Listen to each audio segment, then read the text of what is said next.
민주당이 계엄령 공세에 나선 건 지난달. 그러니까 윤 대통령이 충암고 1년 선배인 김용현 국방부 장관 후보자를 지명한 이후부터입니다. 어제 김용현 후보자에 대한 인사청문회가 열렸었는데요. 계엄령 의혹을 두고 야당 의원들의 공세가 집중됐습니다. 영상으로 보시겠습니다. 김용현 후보자를 국방장관에 갑자기 임명하려는 것과 대통령의 반국가 세력 발언은 김건희 여사의 감옥행을 막기 위한 계엄 준비 작전이다. 동의하지 않습니다. 전두환 군부의 하나회처럼 김용현의 3대 군벌 형성이 되고 있다. 그 유명한 충암파 육사 38기 전성시대 군 장성이 400명 가까이 있습니다. 그중에 4명을 가지고 충암파는 이 자체가 참 마음이 아픕니다. 이 정도면 제2의 한화회입니다. 하도 인사에 개입해서 국방장관 위에 국방상관이라고 하지 않습니까? 여러 가지 선동적인 말씀하시는데 이 자리는 청문회 그야말로 듣는 자리입니다. 거짓 선동하고 정치 선동하는 자리가 아니라고 생각합니다. 네, 한성호 기자. 네. 당 대표까지 한 추미애 의원이 이제 김용현 3대 파벌을 얘기했는데 저도 들으면서 깜짝 놀랍니다만 충암파, 그다음에 용현파 얘기까지 나오고 있다면서요? 네, 이 윤 대통령이 계엄을 추진할 거라는 객관적인 증거 지금까지 아직까지는 없는 상황입니다. 다만 정황상 우려된다 이런 취지인데요.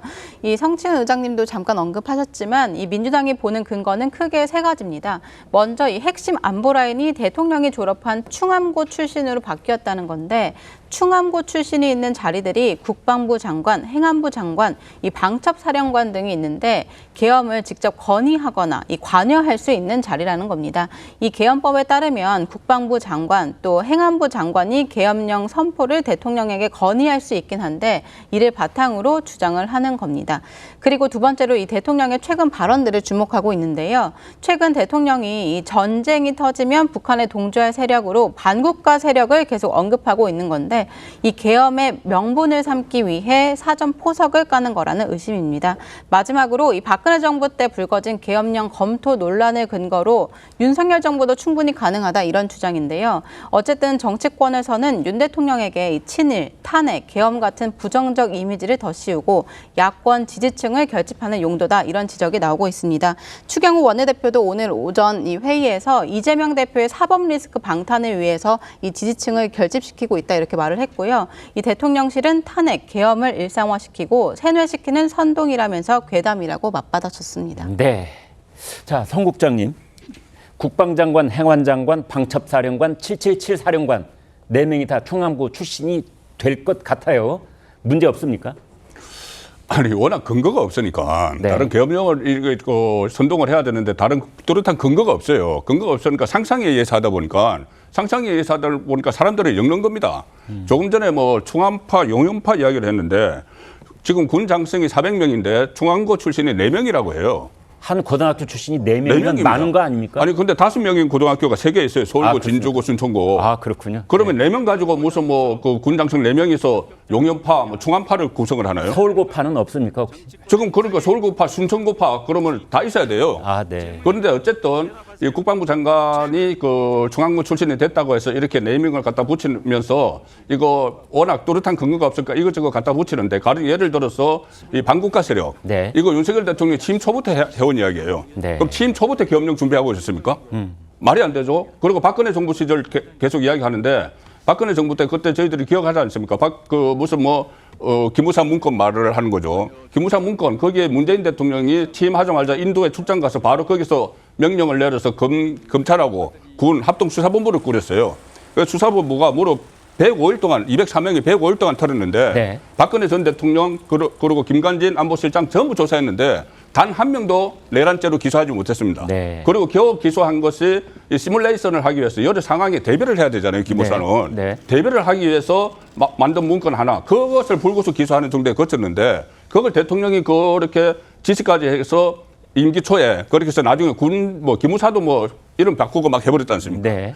그런데 그것을 처음에 제기한 사람이 조금 전에 말씀하셨지만 김민석 최고위원이에요. 네. 그런데 김민석 최고위원은 그러면 그렇게 해서 그렇게 무슨 큰 일이 일어날 것처럼 했는데 결과는 없었지 않습니까? 네. 그런데 이번에 다시 그것을 또 제기를 하는데 그때보다도 더 지금 근거가 없으니까 무슨 충암파 이런 이야기를 하고 있는 거죠. 네. 최병천 소장님, 지금 이제 민주당 의원 중에는 사성 장군 출신도 있고 또 국정원 간부 출신도 있는데 혹시 이분들이 제보받고 있는 거 아닐까요? 그러니까 지금 민주당의 가장 대표적인 뭐랄까 국방 안보 라인이라 그럴까요? 네. 국방 안보 정보 라인인 분인데 이분들이 지금 이제 말씀을 하고 계시기 때문에 네.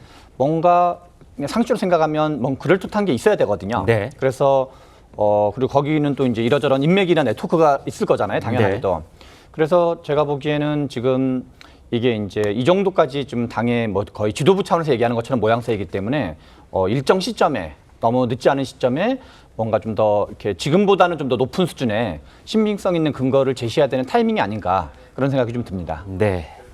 아무튼 타이밍, 시기를 놓치지 말고 민주당 쪽에서는 좀 더 진전된 그런 어떤 근거와 제보에 관한 얘기가 있어야 될 것이다 라는 말씀을 주셨습니다.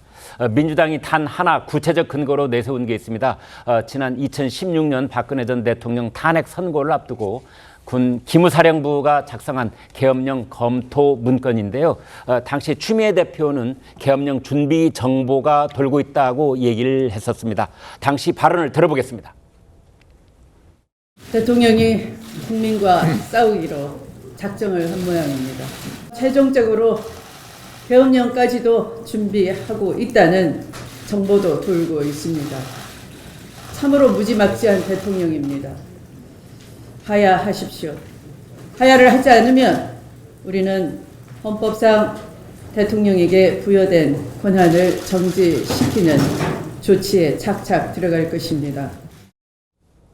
자, 2018년에 실제로 계엄령 검토 문건이 이제 발견이 됐는데 아까 송 국장님 얘기해 주신 것처럼 수사가 상당 기간 진행이 됐는데 결과는 제로였어요. 예, 아까 좀 잠시 언급이 됐었는데 2018년 7월에 인도 국빈 방문 중이던 문재인 전 대통령이 이 박근혜 정부 기무사가 계엄 검토 문건을 작성한 사실이 밝혀졌다 이렇게 말을 하면서 인도 현지에서 직접 수사 지시를 내렸었습니다.